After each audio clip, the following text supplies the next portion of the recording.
Bonjour Morning Brief du 30 novembre 2016, à un mois de la fin de l'année 2016. Séance d'hier était plutôt modeste où les attentes étaient tournées vers, les intentions tournées vers la conférence d'investissement 2020.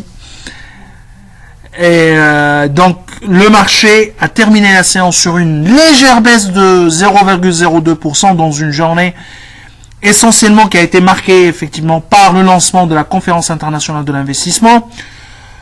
Alors, marché insensible à cet événement en dépit d'une première journée marquée par des promesses de financement, des promesses de financement de 13 milliards d'euros.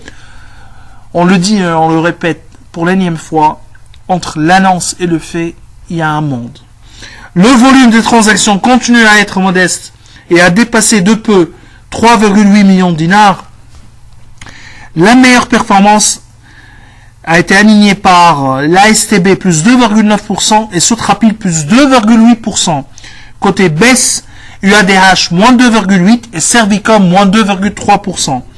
Pour ce qui est de l'actualité, Sotetel annonce qu'elle a mis en place un nouveau contrat de liquidité pour une année à partir du 1er novembre 2016, composé de 10 000 dinars et de 65 979 actions.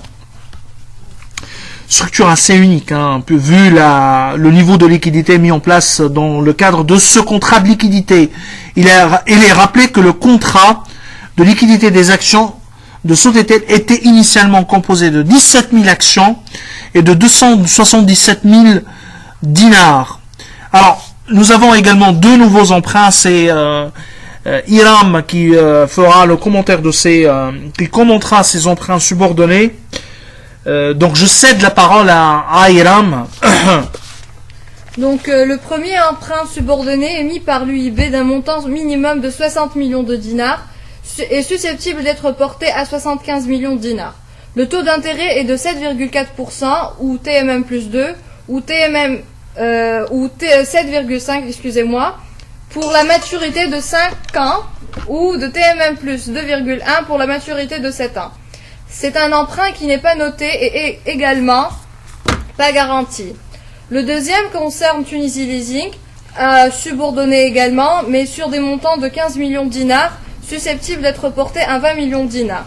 Les taux sont de 7,6% ou à TMM plus 2,4 pour la maturité de 5 ans, soit 20 points de base par rapport à celui de l'UIB.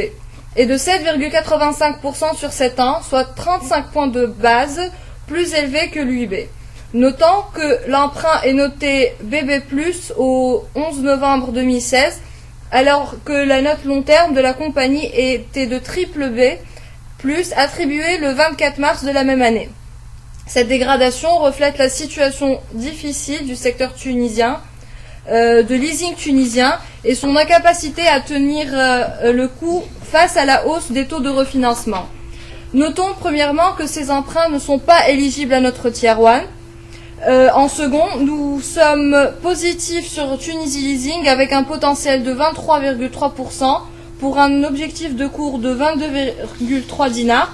Quant à l'UIB, nous sommes à alléger avec un potentiel de 3,75% pour un objectif de cours de 18 dinars 100 millim.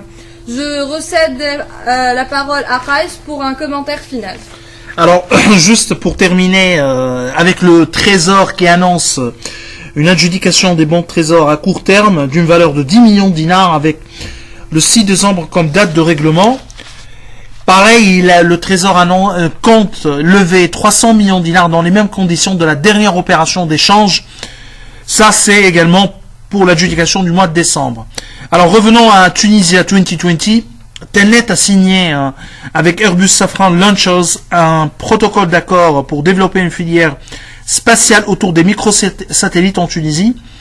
Rappelons que le chiffre d'affaires consolidé du groupe 2016 a été estimé à 40,8 millions de dinars.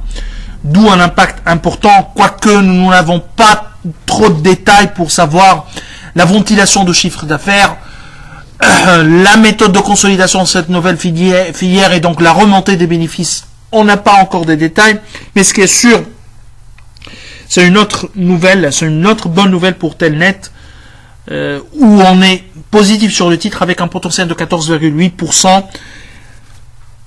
sur le titre Telnet. Alors je vous souhaite bonne journée et au revoir à demain.